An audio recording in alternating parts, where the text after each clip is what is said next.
దమ్ముంటే సహకార ఎన్నికలు పెట్టండి. నల్గొండ జిల్లా కేంద్రంలోని పార్టీ కార్యాలయంలో నిర్వహించిన అభినందన సభలో బీఆర్ఎస్ వర్కింగ్ ప్రెసిడెంట్ కేటీఆర్, మాజీ మంత్రి జగదీష్ రెడ్డిని పూలమాలతో సన్మానిస్తున్న సర్పంచులు, ఉప సర్పంచులు, పార్టీ నాయకులట. ఇప్పుడు ఓవరాల్గా రాష్ట్రంలో బీఆర్ఎస్ ఉనికిని చాటుకున్నది మన సర్పంచ్ ఎలక్షన్లో, దాంట్లో ఏం డౌట్ లేదు.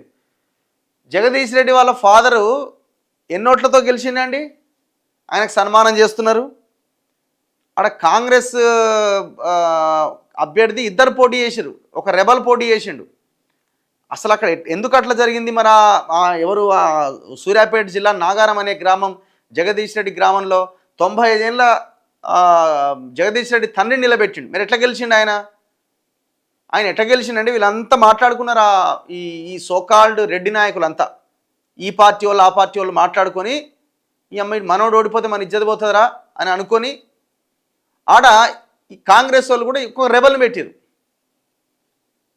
ఇద్దరు ఓట్లు చీల్చుకుంటే ఆయన బయటపడ్డాడు. 113 ఓట్లతోనేమో లెక్క ఉన్నది మన దగ్గర. ఇగో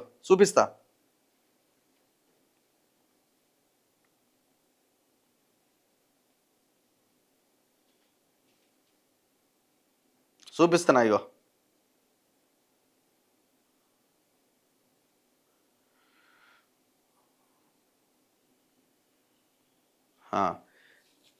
మెసేజ్లు పెడుతున్నారు. నాగారం దేశ్ముఖ్ రామచంద్రారెడ్డి గారు ఓటుకు 4000 పంచిండట. ఎవరు? జగదీష్ రెడ్డి తండ్రి. ఓటుకు ఎంత? 4000 పంచిండట. 4000 పంచితే 2 కోట్లు ఖర్చు పెడితే, ఓటుకు 4000 ఇచ్చి 2 కోట్ల రూపాయలు ఖర్చు పెడితే వచ్చిన మెజార్టీ ఎంత తెలుసా? 131 ఓట్లు. వచ్చిన మెజార్టీ 131 కోట్లు. మాజీ మంత్రి, సూర్యాపేటకి దాదాపు 2 సార్లు ఏమో ఎమ్మెల్యే గెలిచి, 10 ఏళ్ళు మంత్రిగా పనిచేసి, మొన్న 3వ సారి కూడా గెలిచినట్టున్నాడు కదా. 10 ఏళ్ళు మంత్రిగా పనిచేసిన జగదీష్ రెడ్డి తండ్రిని సొంత గ్రామంలో నిలబెడితే 131 ఓట్లు వచ్చినాయి. అఫ్కోర్స్ కాంగ్రెస్ నుంచి నిలబెట్టిన కొంతమంది ఎమ్మెల్యేల దాంట్లో కూడా వాళ్ళు ఓడిపోయినారు. ఇప్పుడు నేను సన్మానాలు చేయించుకుంటున్నాను కదా, సన్మానాల గురించి మాట్లాడుతున్నాం. మనం నల్గొండ జిల్లా రాజకీయాల్ని మార్చాలి అని మనం అనుకుంటున్నాం కాబట్టి చెప్తున్నాం. లాస్ట్ టైం మనం కోమటిరెడ్డి వెంకటరెడ్డి చేసిన అరాచకం మీద క్వశ్చన్ చేసినాం. ఈ పార్టీలో కూడా ఇప్పుడు ఈ అరాచకం ఉన్నది. ఇంకొక ఎదగనేడు ఆ పార్టీలో కూడా, వేరే బీసీలను కానీ ఎస్సీ ఎస్టీలను కానీ ఎదగనేడు ఆయన. అయితే తండ్రిని నిలబెడితే 131 ఓట్ల మెజార్టీ వచ్చింది, 2 కోట్ల రూపాయలు ఖర్చు పెడితే. ఏం చెప్పాలిగా మరి? దానికి సన్మానాలు ఎందుకు సైలెంట్ ఊరుకోక? మళ్ళీ ప్రచారం చేస్తే, మళ్ళీ మంత్రి పోయి ఇల్లు తిరిగి ప్రచారం చేస్తే అన్ని ఓట్లు. ఇక్కడ కాంగ్రెస్ రెబల్కి 330 ఓట్లు వచ్చినాయి. కాంగ్రెస్ పార్టీ మద్దతుతో పోటీ చేసినానికి 788 ఓట్లు వచ్చినాయి. ఇద్దరివి కలిపితే ఎంత? 1118 ఓట్లు అయినాయి. 95 ఏళ్ళ నాగారం దేశ్ముఖ్ రామచంద్రారెడ్డికి పడ్డ ఓట్లు ఎంత? 918 ఓట్లు పడ్డాయి. 918 ఓట్లు పడ్డాయి.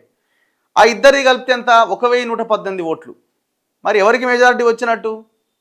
ఆ ఇద్దరిది కలిపితే ఈయన 201 ఓట్ల మెజారిటీతో ఓడిపోయినట్టు అవుతుంది. సరే, టెక్నికల్గా ఈయన గెలిచినట్టే, కానీ అక్కడ ఒక్కడే పోటీ చేసి ఉంటే ఖతం అయిపోయేది. కానీ అట్లా జరగనివ్వరు కదా. పార్టీలు వేరైనా మా వర్గాలకు సంబంధించిన నాయకుడే గెలవాలి. నల్గొండ జిల్లాలో రాజకీయం ఇది. ఇక్కడ వెంకటరెడ్డి, ఆడ జగదీష్ రెడ్డి. జగదీష్ రెడ్డికి ఒక మంత్రి గారు ఫుల్ సపోర్ట్ చేస్తుంటాడు. ఇగో ఈ రకంగా ఉంటుంది. అయితే మళ్ళీ జనరల్ సీట్లు, అది జనరల్ సీటు. జనరల్ సీట్లో విషయం ఏంటంటే, ఎందుకు ఈ రకమైన కాంగ్రెస్ కూడా ఎందుకు ఇద్దరిని, అంటే ఒకరు రెబల్గా ఎందుకు పోటీ చేశారంటే, అక్కడ పోటీ చేసినటువంటి ఇద్దరు ఎవరంటే, ఒకరు బీసీ, ఒకరు మాదిగ ఎస్సీ. ఒక దళితుడు పోటీ చేసిండు, బీసీ బిడ్డ వెంకట భిక్షం యాదవ్. ఇంకొకరు చిప్పలపల్లి మధు, మాదిగ. ఈ ఇద్దరు ఆయనకి వ్యతిరేకంగా పోటీ చేస్తున్నారు. ఇక నల్గొండ జిల్లాలో ఉన్న ఈ సోకాల్డ్ ఈ లీడర్లంతా, మన ఓడి మీద వాడు గెలవడం ఎట్లా? సేమ్ ఎల్లమ్మగూడెము, కొప్పోలు, ఇది రిపీట్. సో మొత్తానికి మనోడిని రంగంలోకి దించి ఇంకొక రెబల్ నేయించాడు. అందరు కలిసి రెబల్ నేయించి అట్లా ముక్కి మూలిగి 113 ఓట్లతోని బయటపడేలా చేయగలిగారు. 4000 పంచి 2 కోట్ల రూపాయలు పంచి. ఇక ఇది గెలుపనాలన్నా దీన్ని. అలా దానికి సన్మానాలు, గజమాలలు ఎందుక? ఇదంతా సైలెంట్ కూరుకోక.